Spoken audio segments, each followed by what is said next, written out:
पुकारता चला हूँ मैं गली गली बाहर की, बस एक। इससे ज़्यादा गाने का मुझे हक नहीं है क्योंकि आप लोग भाग जाओगे। और चलिए बताता हूँ आज की न्यूज़। आज की न्यूज़ बहुत इंपॉर्टेंट है क्योंकि आज जो मैंने आज खबर सूंघी है ना, जो सूंघ लिया है वो कुछ बहुत अच्छा नहीं है। आप कहोगे सर कुछ अच्छा बताते भी हो आप कभी? आपकी तो शक्ल देख के डर लगता है। पहले आप कितना अच्छा अच्छा बताते थे। सर जो बताता हूँ सच बताता हूँ, जो बोलूँगा सच बोलूँगा, सच के अलावा कुछ नहीं बोलूँगा। Thank you very much. बने रहिए मेरे साथ अगर देखना है सच। और जो झूठ बोले कौवा काटे, काले कौवे से डरियो। मैं मायके नहीं अभी आ रहा हूँ भाई। मायके कौन जाएगा ऐसी की तैसी।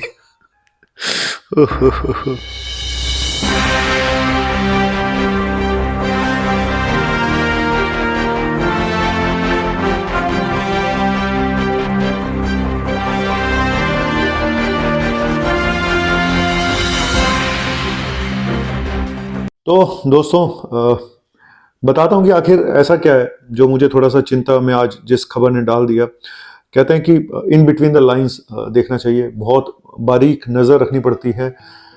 सबसे ज़्यादा चिंता सिर्फ एक ही बात की होती है कि कोई यंग डेथ ना हो, कोई यंग पेशेंट को ऑक्सीजन की कमी ना हो रही हो, कोई ऐसे पेशेंट को ऑक्सीजन की कमी ना हो रही हो जिनको कुछ भी नहीं था। आज के आंकड़े कुछ बताऊंगा, लेकिन दिल्ली के एक हॉस्पिटल के आंकड़े मैं जरूर बताना चाहूँगा लास्ट में या बीच में कि उसको देख के मुझे थोड़ी चिंता हुई है।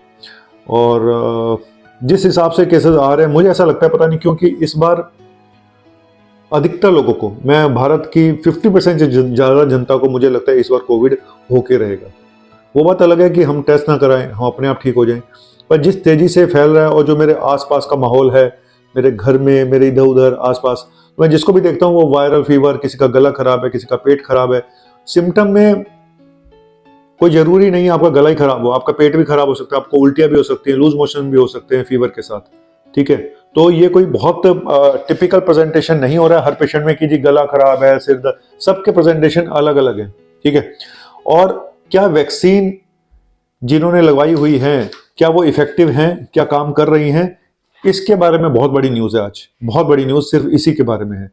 और पहले बता दूं 3091 केसेस हैं, 15,000 एक्टिव केसेस हैं, 2 डेथ हुई हैं। ये 2 डेथ जो हुई हैं एक गुजरात में हुई है और एक गोवा में हुई है।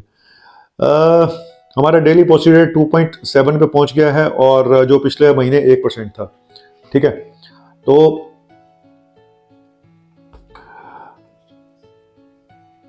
महाराष्ट्र में 700, केरला में 650, कर्नाटका 280, तमिलनाडु 123, दिल्ली 295, गुजरात 381, हरियाणा 115, हिमाचल 124, गोवा 108। तो ये स्टेट्स हैं जहाँ पे सबसे ज़्यादा केसेस हैं।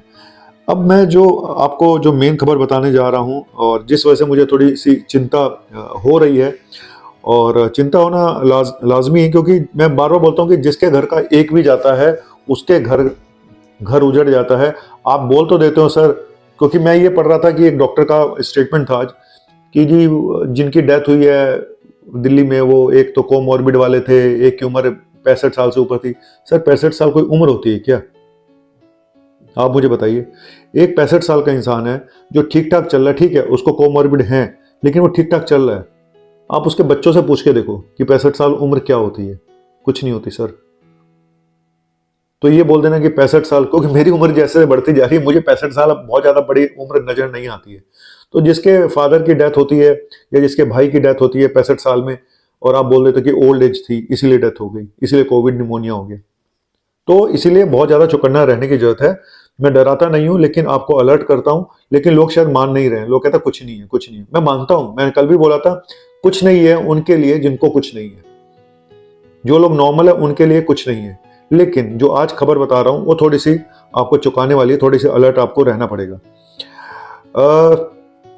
देखिए, और ये मार्च में क्यों शुरू हुआ है? क्योंकि जब मौसम चेंज होता है मार्च में तो जनरली सीजनल फ्लू, ये वायरल निमोनिया, ये सब चीजें बढ़ जाती हैं। तो बताया यही जा रहा है कि रेस्पिरेटरी इलनेस जब बढ़ेंगी तो ये भी बढ़ेगा, ये भी उसी को फॉलो करेगा, क्योंकि मेनली ये भी एक तरह का रेस्पिरेटरी ही वायरस है जो आपके रेस्पिरेटरी सिस्टम, लंग्स पे असर करता है। जैसे फ्लू बढ़ जाता है, जैसे बाकी चीजें बढ़ जाती हैं, तो ये भी बढ़ेगा हर साल। इसका मतलब मार्च में आपको इसका सामना करना पड़ सकता है। और अब आप बात आते हैं कि जो डबलिंग टाइम है वो 7 दिन में डबल हो रहा है, 7 दिन में केसेस डबल हो रहे हैं। और दिल्ली में 295 केसेस आए, पॉजिटिव रेट 12.5% है। आप यकीन मानेंगे 62 पेशेंट एडमिट है, जिसमें 26 आईसीयू में, 25 ऑक्सीजन पे और 5 वेंटिलेटर पे हैं। तो ये आंकड़ा कोई बहुत अच्छा भी नहीं है जिनको लग रहा है। अब एक लोकनायक हॉस्पिटल है जहां की खबर मैं बताने जा रहा हूं जो थोड़ी चौंकाने वाली है। वहां पे 5 पेशेंट ऑक्सीजन पे हैं, जिसमें से कि 4 पेशेंट वैक्सीनेटेड है। बस सिर्फ एक पेशेंट था जिसको वैक्सीन नहीं लगी हुई थी। बस यहीं से मेरा दिमाग थोड़ा सा हिलना शुरू हुआ है। और बताया जा रहा है कि इसमें से एक यंग प्रेग्नेंट लेडी भी है। अब प्रेग्नेंट लेडी में बताओ कौन सी कोमॉर्बिड कंडीशन है। हो सकता है मुझे ज्यादा डिटेल ना पता हो, लेकिन मैं सिर्फ इतने, और एक दूसरा है वो भी यंग है, उसको कोमॉर्बिड कंडीशन है। अब एक 27 साल का लड़का है जिसकी किडनी खराब है और हम उसकी ट्रांसप्लांट कराने की सोच रहे हैं और सारी प्लानिंग हो चुकी है। अचानक कोविड निमोनिया होता है और उसकी डेथ हो जाती है। आप सोचिए 27 साल का लड़का या 37 साल का इंसान या 45 साल का इंसान जिसके किडनी ट्रांसप्लांट कराने की बातें चल रही थी और अचानक वो चला जाता है।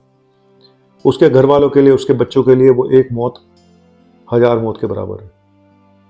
आपके आजू बाजू किसी का कोई चला जाए आपको इतना फर्क नहीं पड़ता, आप रोज न्यूज में सुनते ये हो गया, आपको क्या फर्क पड़ता है, घंटा किसी को कोई फर्क नहीं पड़ता। जिस दिन खुद का कोई जाता है उस दिन सारा जिंदगी लगता है कि सब कुछ चला गया।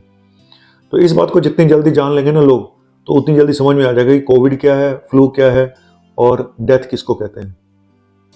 अपना दुख सिर्फ खुद को ही पता होता है, दूसरा उस दुख को शायद झेल नहीं पाता। जो डेल्टा में लोग गए हैं आज तक उनके लोग शायद अभी तक निकल नहीं पाए उस दुख से, उस दर्द से। तो ये जो चीज आज मुझे नजर आ रही है कि 4 पेशेंट अनवैक्सीनेटेड है, 5 में से जिनको ऑक्सीजन चली, मतलब कि 4 पेशेंट वैक्सीनेटेड थे, मतलब कि वैक्सीन भी काम ज्यादा नहीं कर रही है। जिनको वैक्सीन लगी हुई है वो भी काम नहीं कर रही है, तो फिर क्या बूस्टर लगवाएं? इसके बारे में no comment, no comment, no comment. ज्यादा यही बोलूंगा जिनको कोमॉर्बिड बीमारियां हैं, जिनको ओल्ड एज, सिर्फ वो लगवा लें, बाकियों के बारे में मैं कुछ नहीं बोलूंगा। तो ये वैक्सीन के कितनी बूस्टर लगवाओगे? इसका मतलब तो हर साल बूस्टर लगवानी पड़ेगी, हर साल वैक्सीनेशन होगा। मुझे तो ऐसे ही लगता है कि इसका हर साल वैक्सीनेशन होगा, हर साल बूस्टर लगेगी, ऐसा लग रहा है। अब उधर लोग वैसे डरे पड़े हैं, कोविड इतनी सडन कार्डियक डेथ हो रही है कि भाई ये वैक्सीन से हो रही है, वैक्सीन से हो रही है। तो इंसान ना बीच में फंस गया है, उसको समझ नहीं आ रहा कि मैं जाऊं तो जाऊं कहां। मेरे हिसाब से अब हम ये कह रहे थे हमारे यहाँ तो जी वो बन चुकी है, हार्ड इम्यूनिटी बन चुकी है, हमारे यहाँ तो इतनी बार इन्फेक्शन हो चुका है। सर इन्फेक्शन हो चुका है इसलिए लोगों को ज़्यादा सीरियस नहीं हो रहे हैं, इसलिए इम्यूनिटी कहीं ना कहीं बनी हुई है। लेकिन फिर भी मैं बोलूँगा कि आप सिर्फ इतना कर लें कि अगर आपके आजू बाजू कोई बीमार इंसान है तो मास्क लगा लें, अगर आप बीमार हो तो आप मास्क लगा लें, आपके घर में कोई है तो वो मास्क लगा ले। थोड़ा देखो कुछ एफर्ट्स करोगे तो शायद, अब एक बीमार भी अगर कोई होता है ना, 1 हफ्ता 10 दिन बर्बाद हो जाते हैं, आप इस बात को जान लो। तो क्या चाहते हो आप? नहीं चाहते ना। ठीक है, मैं थक गए हैं लोग, मैं भी मानता हूँ इस बात को। लेकिन रही बात है वैक्सीनेशन की और ये सब चीज़ों की, तो आपके सामने ही है जो मैंने आज हालात बताए हैं। तो कुल मिला के मुझे ऐसा लगता है कि 50% से ज़्यादा लोगों को ये होके रहेगा इस बार। मुझे मेरी अपनी ये वो है, और ये केसेस कहीं गुना ज़्यादा हैं। जो आज अगर 3000 दिखा रहे हैं तो मुझे लगता है ये 30,000 के आसपास होंगे। लोग टेस्ट ही नहीं करा रहे हैं, थक चुके हैं। जैसे से आगे अब ये हो सकता है कि जब थोड़ी सी डेथ का आंकड़ा बढ़ेगा तो लोग डर के मारे टेस्ट कराना शुरू कर दें, शायद, मुझे ऐसा लगता है। और मेरे इस वीडियो का आपको डराने का कोई मतलब नहीं है, आप मत डरिए, आप आराम से बैठिए, कोई पैनिक करने की जरूरत नहीं है। सिर्फ मैं इतना ही बोलूंगा कि टेस्ट करा लेंगे तो अच्छा है, नहीं कराएंगे, अगर घर में, मैंने पहले ही बोला था, घर में कोई कोमॉर्बिड कंडीशन वाला नहीं है और आप ठीक हो, आपकी बीबी है, बच्चा और कोई नहीं है, तो नहीं भी कराओगे तो चलेगा। लेकिन जहाँ कोमॉर्बिड वाले लोग हैं वहां पे टेस्ट उनको भी कराना चाहिए जिनको कुछ नहीं है, क्योंकि आप पास कर सकते हो अपने घर वालों को अगर आपको कोविड है तो, ठीक है। और आरटीपीसीआर की ज्यादा वैल्यू है, एंटीजन की टेस्ट की वैल्यू कम है। हालांकि एंटीजन टेस्ट अगर पॉजिटिव आ जाए तो फिर बहुत अहमियत है उस टेस्ट की। Thank you very much. आज मैंने बहुत सीरियस होकर टॉपिक बताया आपको, ज़्यादा गाने वाने नहीं गाए, शुरू में गा दिया, तो जाते जाते मैं गाना ना गाऊँ। और एक कैंसर पेशेंट है जो कैंसर से अभी ठीक हुई हैं, तो उनको कोविड हुआ है शायद, या कोई वायरल फीवर हुआ है, तो उन्होंने मुझे बोला कि सर आपके मैं गाने सुनती हूँ, मुझे बड़ा अच्छा लगता है, और आप मोहम्मद रफ़ी के गाने, मुझे आपको एक लिस्ट दे रही हूँ तो आप इसको गुनगुना दिया करो। इसीलिए मैंने आज मोहम्मद रफ़ी का गाना सिर्फ उनके लिए गाया है, और वो अगर सुन रही होंगी तो बड़ी खुश होंगी, है ना। तो उन्हीं का एक गाना और गा देता हूँ, सिर्फ इसलिए कि अगर मेरे गाने गाने से उनके चेहरे पे खुशी आ सकती है तो चांद मेरा दिल चांदनी हो तुम, चांद से है दूर चांदनी कहाँ, लौट के आना है यही तुमको। जा रहे हो कहाँ, लौट के तो आपको मेरे शो पे ही आना है। जी हाँ, लौट के आपको यहीं आना है। कोविड की सबसे सटीक और सबसे सही जानकारी सिर्फ मैं दूंगा, ईमानदारी से देता आया हूँ, पहले भी देता आया हूँ और अभी भी दूंगा, और कोशिश करूंगा आपकी हेल्प करने की। लेकिन घबराने की कोई ऐसी बहुत ज़्यादा आवश्यकता नहीं है, इतना पैनिक होने की ज़रूरत नहीं है। Thank you very much. आपका अपना मुन्ना भाई MBBS। अगर सब्सक्राइब नहीं किया हुआ है तो कर दो।